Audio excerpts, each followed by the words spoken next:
Cuando se cerró el canon de la Biblia, quienes determinaron lo que debería constituir las Santas Escrituras, como baluarte contra el paganismo y la herejía, tuvieron sus razones para excluir algunos escritos al tiempo que incluían otros.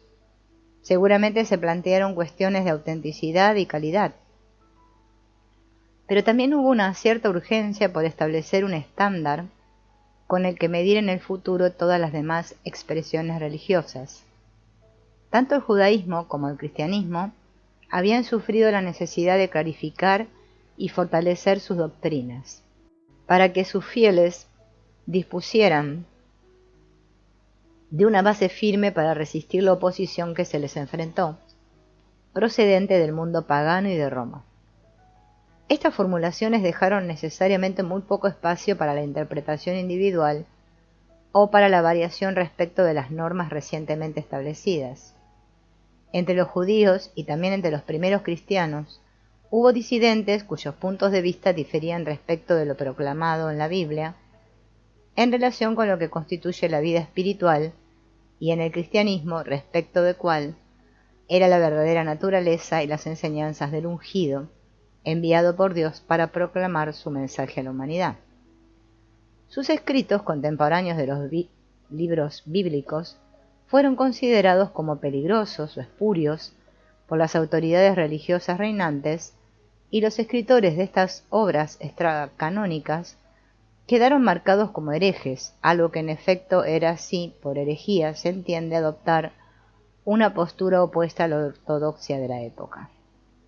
A pesar de todo, aquellos escritos se convirtieron en piedras de toque para comunidades cuyos miembros buscaban la libertad de pensamiento y de culto, el alivio respecto de la imposición de la autoridad y una oportunidad para experimentar a Dios directamente, sin la intermediación de ninguna jerarquía eclesiástica.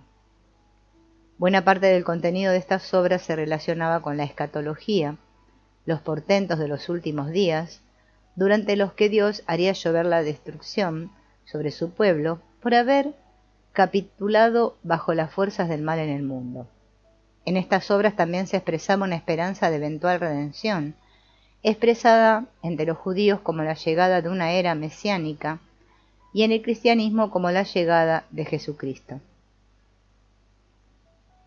Con el transcurso de los años, muchas de estas obras se perdieron. Algunas se conservaron y fueron leídas como literatura más o menos esotérica, y algunas otras se escondieron secretamente en grutas y otros lugares inverosímiles, a la espera de otros tiempos, en los que el mundo pudiera estar más preparado para escuchar sus mensajes. Hasta 1945 el público solo tenía a su disposición unos pocos fragmentos de los evangelios perdidos. Aquí y allá, algunos eruditos e investigadores se enteraron de la existencia de algunos de estos escritos y los estudiaron. Entre ellos estuvo el gran psiquiatra suizo Carl Jung, y fue precisamente en 1945, como se recordará, cuando en nombre de la paz Estados Unidos arrojó bombas atómicas sobre Hiroshima y Nagasaki. Curiosamente, apenas 1 o 2 años más tarde, se descubrieron los 2 hallazgos más importantes de esta literatura sagrada perdida en toda la historia moderna. Uno de ellos fueron los manuscritos o rollos del Mar Muerto, obras de hombres que pertenecieron a la comunidad judía ascética de los esenios, instalada en Qumran, cerca de Jerusalén. El otro fue la biblioteca de Nag Hammadi, una colección de libros papiro escritos por miembros de una secta gnóstica de 200 a 300 años después de la época de Jesús, encontrados en una vasija de arcilla en una gruta en el Alto Egipto. Desde su descubrimiento hasta la actualidad, los recién descubiertos tesoros han mantenido ocupados equipos de eruditos dedicados a recomponerlos, a descifrarlos e intentar comprenderlos. Por muy indispensables que haya sido el trabajo de estos hombres y mujeres especializados, su erudición solo es el acto vital inaugural de un drama de dimensiones cósmicas. En un primer acto, la contribución inicial de estos eruditos consistió en comprender las palabras y luego el contexto en el que fueron escritas antes de que pudieran emprender cualquier interpretación. El segundo acto tuvo que ver con la percepción de la importancia psicológica personal de este material para las gentes actuales, mientras que el tercero consistiría en comprender todo este material místico en términos de su más amplia significación global. Los eruditos y traductores que trabajaron en los manuscritos del Mar Muerto y en los libros de Nag Hammadi han estado realizando su tarea con la exigible dedicación a la objetividad. En consecuencia, raras veces se detecta en su trabajo cualquier indicación de la medida en que ellos mismos simpatizan o no con las perspectivas concretas que caracterizan estos textos. Si quisiéramos describir estos documentos con una sola palabra, esta sería la de heterodoxos, en el sentido de que difieren o son contrarios al punto de vista religioso establecido. Estas obras se alejan radicalmente del judaísmo normativo o del cristianismo ortodoxo de sus tiempos. Los primeros padres de la Iglesia no tuvieron dificultad alguna en declarar heréticos los evangelios gnósticos. Los eruditos actuales, que han emprendido el estudio de los textos religiosos en las lenguas semíticas o coptas antiguas, proceden, por regla general, de campos tales como la teología y la crítica bíblicas. El rigor académico de los traductores y editores que trabajaron en estos escritos permitió muy pocas posibilidades de expresar abiertamente su opinión personal y mucho menos de introducir ninguna respuesta apasionada.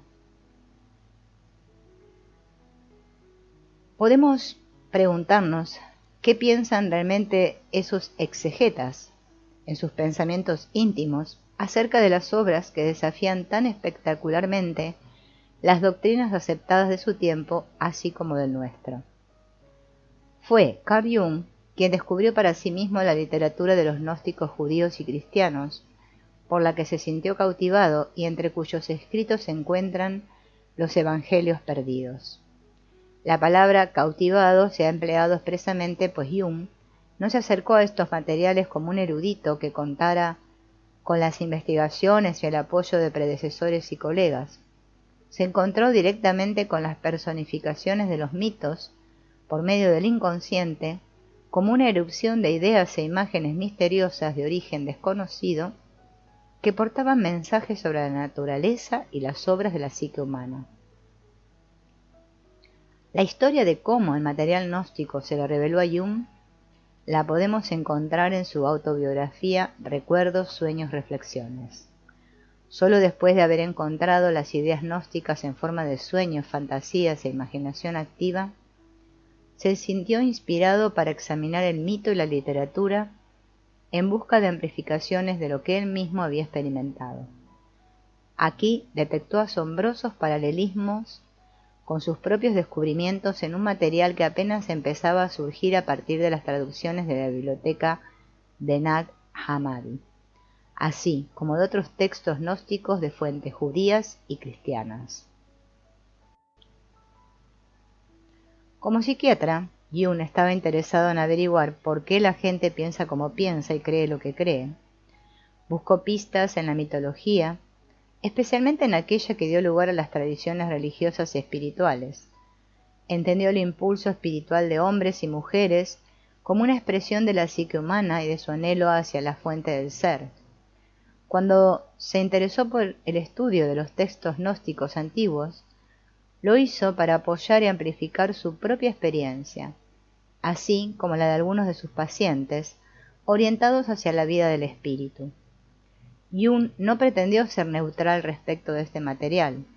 Lo utilizó libremente cuando ilustraba temas tales como la necesidad de reclamar una visión interior de sí mismo y del mundo en que vivimos.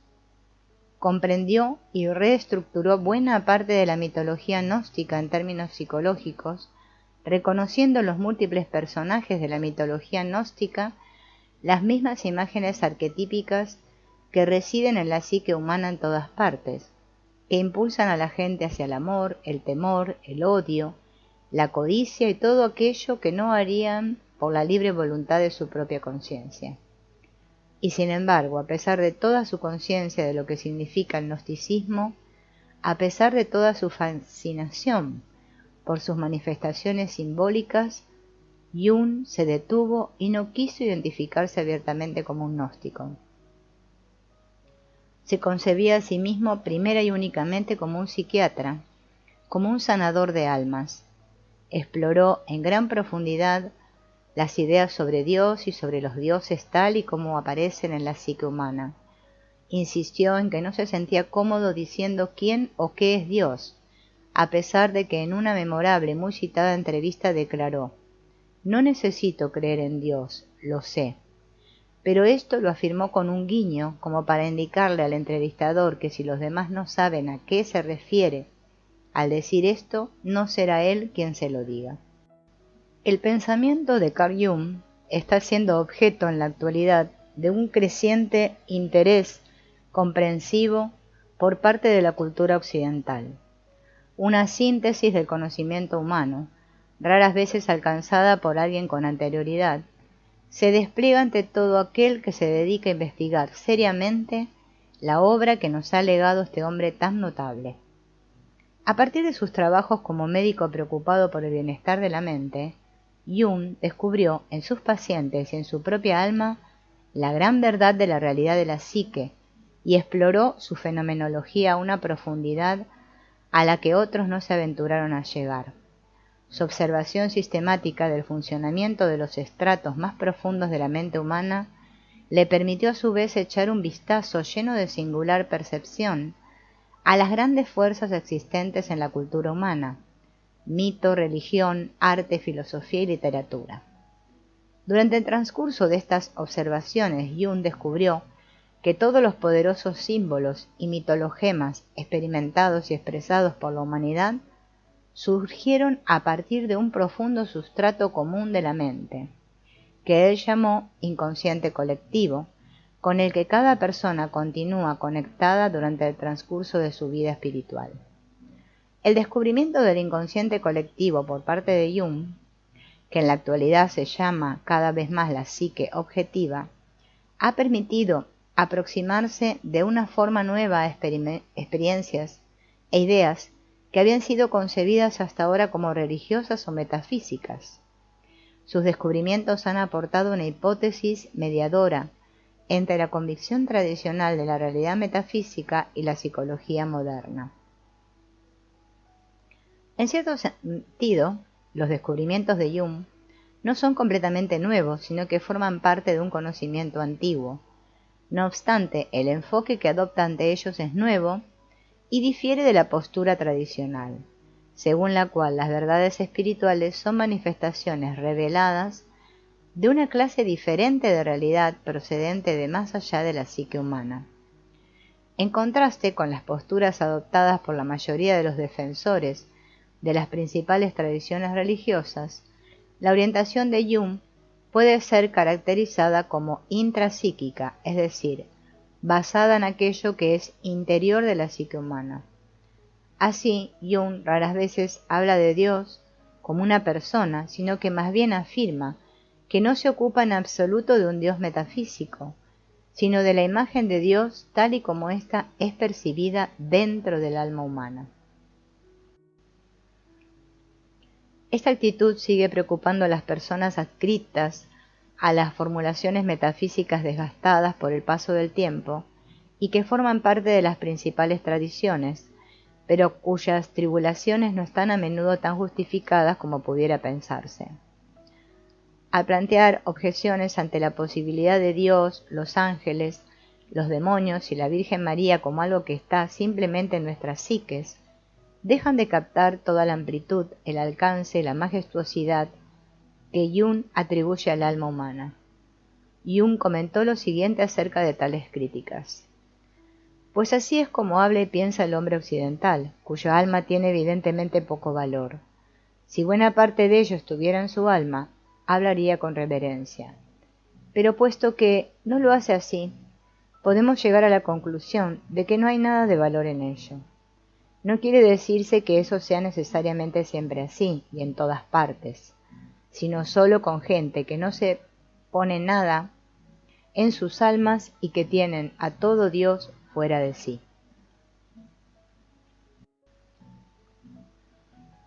Solo aquellos que han permitido que sus psiques sean devaluadas por la extraversión de la mente, que invadió las principales corrientes religiosas de Occidente, a partir de un determinado momento de la historia, considerarán que el alma es un vehículo indigno para los arquetipos y símbolos trascendentales. También se le oyó decir a Jung, respondiendo a alguien que le acusó de deificar el alma, que él no había hecho tal cosa, sino que el propio creador la había deificado. Los estudiantes de historia recuerdan que hubo ciertamente una época en que los exponentes más destacados de la espiritualidad en la cultura occidental reconocieron la dignidad y majestuosidad del alma.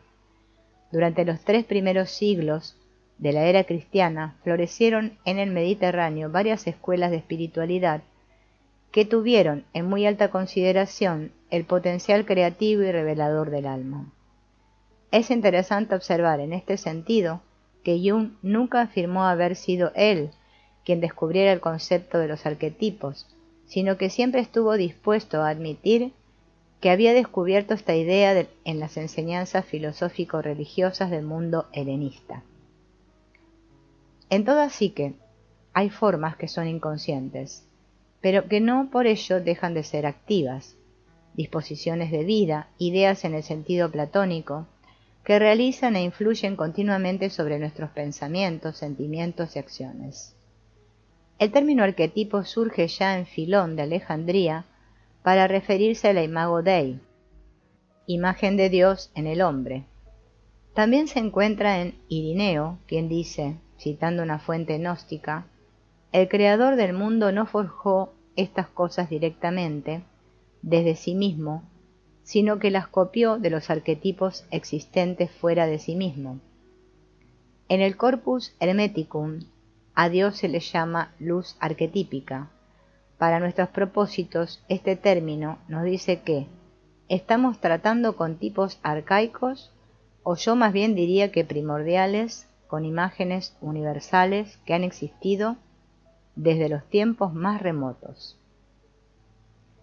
Lamentablemente la postura interiorista de la primera sabiduría alejandrina fue sustituida por un externalismo institucionalizado en el que a Dios y a otras imágenes arquetípicas de carácter trascendental se les concibió como a un ser situado fuera de todo. Lo que podríamos denominar la espiritualidad psicológica de los primeros siglos de la era cristiana se hizo clandestina y se declararon como heréticos los movimientos interioristas compensadores que todavía subsistían dentro de la estructura del cristianismo. Se produjo así la transmisión de una realidad alternativa que mantenía su énfasis psicológico o interiorista en contraposición con la corriente principal de carácter externo. Esta transmisión no surgió plenamente madura en el ambiente helenístico, sino que hundía sus raíces en un movimiento alternativo preexistente en el judaísmo, cuya última rama superviviente fue la escuela de los esenios, justo antes de la llegada del cristianismo.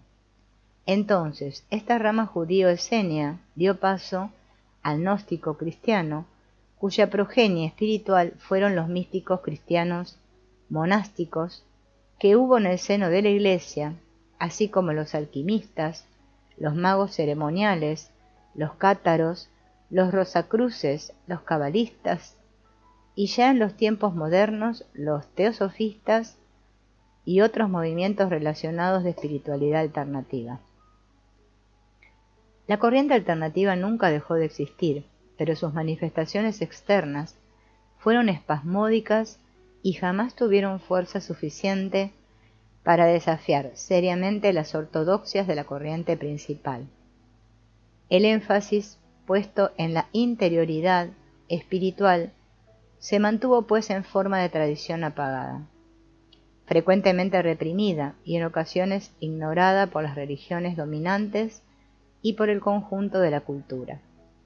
La vanguardia de la cultura, compuesta por artistas, visionarios y pensadores no convencionales y alienados, nunca dejó de sentirse atraída por la corriente alternativa y en unos pocos casos logró abrir caminos significativos para ciertas manifestaciones de la misma.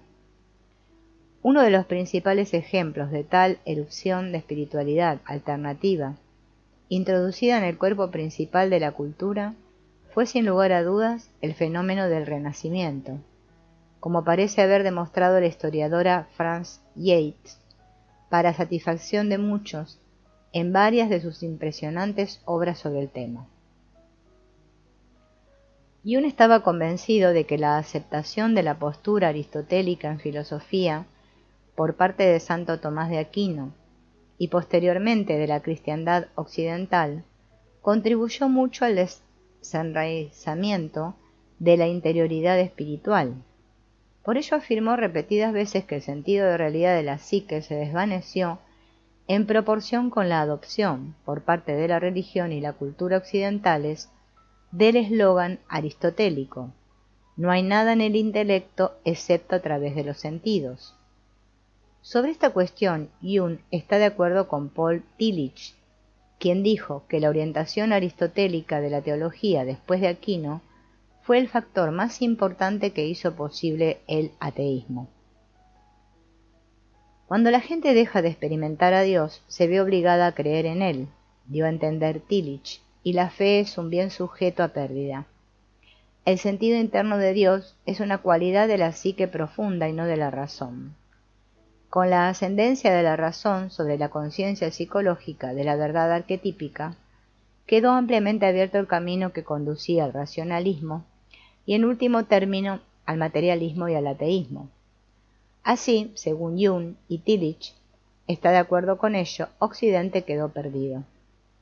Cuando Occidente quedó perdido para la interioridad espiritual, lo único que quedó fue la creencia o el eufemismo religioso que la sustituye, la fe. Jung, como gnóstico moderno que era, castigó implacablemente el prevaleciente énfasis religioso puesto en la fe, a la que se daba prioridad sobre la experiencia interior. Según escribió, se está de acuerdo en general en que la fe incluye un sacrificio del intelecto, y añade, entrecomillado, siempre que exista un intelecto que sacrificar. Al mismo tiempo, continúa, se considera habitualmente que la fe también incluye un sacrificio del sentimiento. Esta es, según afirma, la razón por la que los fieles siguen siendo niños en lugar de convertirse en niños y no obtienen la vida porque no la han perdido. Lo que Jung entiende como el sacrificio del sentimiento lo explica como sigue. La fe trata de conservar una condición mental primitiva por motivos puramente sentimentales. No está dispuesta a abandonar la primitiva relación infantil con las figuras hipostasiadas. Quiere seguir disfrutando de la seguridad y la confianza que le proporciona un mundo todavía presidido por unos padres poderosos, responsables y amables. Así pues, parecería que la espiritualidad madura exige algo más que la fe, especialmente cuando ésta se compone de creencias fundamentadas en el temor. Para el niño, la fe en las estructuras de la existencia es suficiente, porque el niño está contenido en ellas. Para el adulto, la percepción de orden y significado tiene que alcanzarse cada vez de nuevo a la vista de los grandes desafíos. El aumento en la toma de conciencia y de la verdadera experiencia de las vicisitudes de la vida trae consigo el conflicto con una fe que sólo era apropiada para la condición del niño. Para que haya una nueva seguridad de significado, éste debe proceder de un logro, del mismo modo que el surgimiento de una nueva clase de certidumbre surgió a partir de la lucha contra una aguda inseguridad de alineación.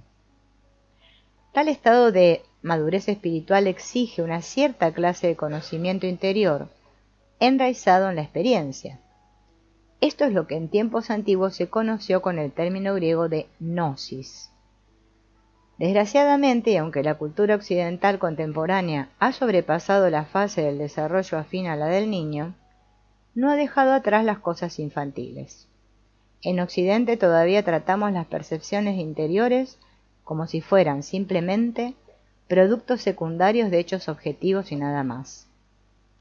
Incluso ciertas modas contemporáneas, apoyadas por la nueva era, como las anticuadas ideas del cerebro izquierdo y derecho, reflejan esta unilateralidad extravertida. De este modo, dijo Jung, lo divino degenera en un objeto externo de adoración y queda privado de su misteriosa relación con el hombre interior. Surge entonces la pregunta, planteada por los críticos de las corrientes espirituales alternativas, de si la actitud interiorizada no abre la puerta a un subjetivismo limitado, del tipo del que hallamos con frecuencia entre los devotos menos discriminadores de la espiritualidad marginal. También se teme que la preocupación por los habitantes y las fuerzas del propio paisaje interior puedan perturbar la pauta ordenada de la sociedad. Jung ha contestado estas preguntas y dudas con las siguientes palabras. La prominencia del factor subjetivo no implica un subjetivismo personal, a pesar de la disposición de la actitud extravertida a despreciar el factor subjetivo como nada más que subjetivo. De hecho, dice Jung, lo subjetivo no es tan subjetivo como creemos, pues cuanto más profundizamos en las corrientes psíquicas de la vida interior, tanto más dejamos atrás lo meramente personal y entramos en contacto con aquellos elementos de la experiencia que son factores intemporales, que no se ven afectados por elementos personalistas, y así, en cierto modo, son verdaderamente objetivos. La imaginación no es arbitraria, como muchos creen.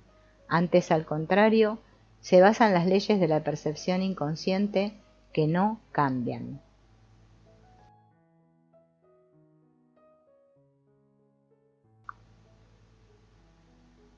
En esencia, la gnosis antigua postula, y Jung también lo afirma, que las ideas que forman el contenido de toda religión no son principalmente el producto de una revelación de origen externo, sino la revelación subjetiva procedente de la propia psique humana.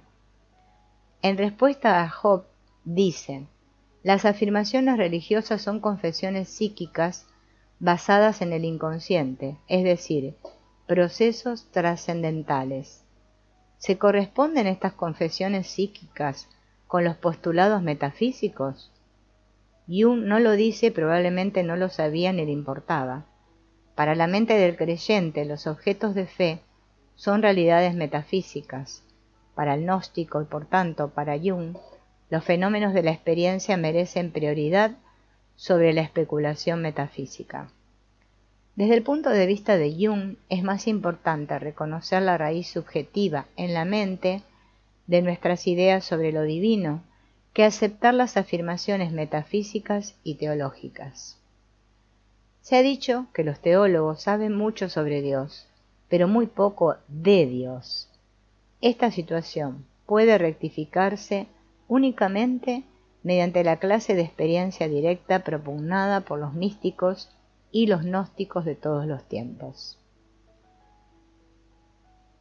Lo que da significado a la vida no es la clase de condición descrita por William James como la fe en la fe de otro. En este sentido, lo que se necesita más bien es un acto particular de percepción que se apodera y obliga a todo nuestro ser debido a su impacto directo y a su cualidad numínica. Allí donde brilla por su ausencia esta clase de percepción, la visión inadecuada del ser humano se revuelve contra él. En toda alma hay una avidez por esa clase de visión directa que otorga totalidad y verdadero significado. Mientras no sepamos afrontar creativamente esta avidez, se proyectará hacia el exterior, independientemente de nuestra voluntad, e incluso en contra de nuestra voluntad, aunque habitualmente dirigiéndose hacia un objeto inadecuado. Aldous Huxley describió las ideologías políticas como sustitutos del misticismo y se podría dar una definición similar de las numerosas proyecciones de la humanidad que evocan actitudes y alianzas fanáticas, desequilibradas y monomaníacas. Allí donde no está presente lo real, lo irreal se introduce como un sustituto y los resultados son, inevitablemente, desastrosos. Jung escribe sobre esto. Ni siquiera las epidemias medievales de peste bubónica o de viruela mataron a tanta gente como ciertas diferencias de opinión en 1914 o como ciertos ideales políticos en Rusia. Únicamente la conciencia, engendrada por la gnosis, puede impedir el vivir de falsas proyecciones y de la consiguiente violencia y crueldad. La era de la fe ha pasado, al menos está pasando. La portentosa cuestión a la que nos enfrentamos en la actualidad es, ¿qué ocupará su lugar? Mientras no afirmemos el don de la profecía, no podemos responder con certidumbre a esta pregunta.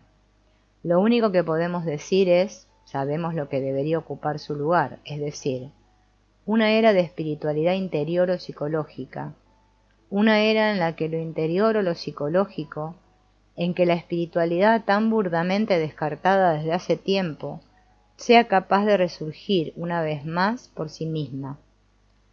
Frank John Dooley escribe acerca de esta tarea desde un punto de vista junguiano y cristiano.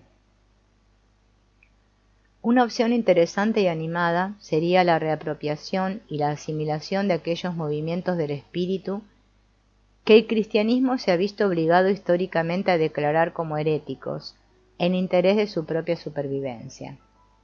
Teniendo esto en cuenta, el pensamiento de Jung desafía las verdades ortodoxas que hasta ahora se había visto obligado a rechazar.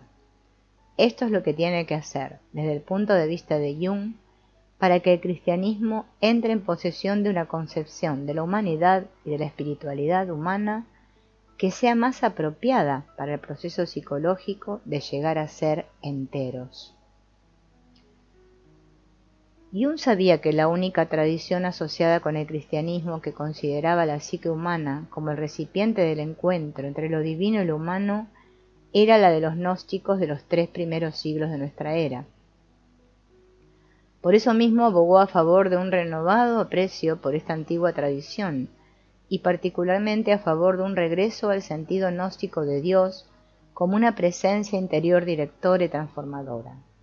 Jung creía que el literalismo y el historicismo habían trivializado la espiritualidad occidental durante demasiado tiempo, y que había llegado el momento de invertir el proceso, iniciado por los padres de la Iglesia, que obligaron a la gnosis a entrar en la clandestinidad después del siglo III. A la vista de la oposición persistente que se enfrentó al gnosticismo y a su menosprecio por considerarlo dualista, investido de odio contra el mundo y de ser inmortal, Jung afirmó que el menosprecio y el vilipendio al que fue sometido el gnosticismo son un anacronismo. Su evidente simbolismo psicológico podría servir actualmente a mucha gente como un puente que condujera hacia un aprecio más vivo de la tradición cristiana. La tarea está bien clara si aceptamos el juicio de Jung.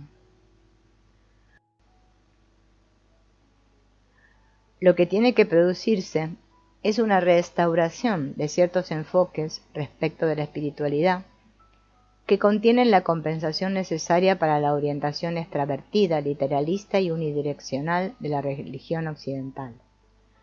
En una era de desacralización, de trivialización de las reformas litúrgicas y de las teologías de la liberación, Jung nos indica el camino hacia una teología y psicología de la restauración, diseñada para reapropiarnos de la sabiduría descartada y de la espiritualidad psicológica conocida por gnósticos, místicos y alquimistas a lo largo de los siglos. La piedra que rechazaron los constructores puede y de hecho debe regresar a la estructura de nuestra cultura, para que podamos alcanzar un estado de plenitud. El impulso hacia la plenitud que funciona como un proceso unificador que une los muy dispares componentes del alma, tanto individual como de la cultura, es una de las grandes realidades cruciales que subyacen en el movimiento colectivo e individual de la historia. El proceso de individuación o el llegar a ser completos trae consigo la experiencia de lo divino y la percepción de trascendencia en la dimensión simbólica de la vida. Así pues, nuestra cultura tiene que prestar atención a la fragmentación psicológica que solo puede conducir en último término a la disolución, mientras que la integración potencial promete una renovación de la vida, del significado, del amor y de la creatividad.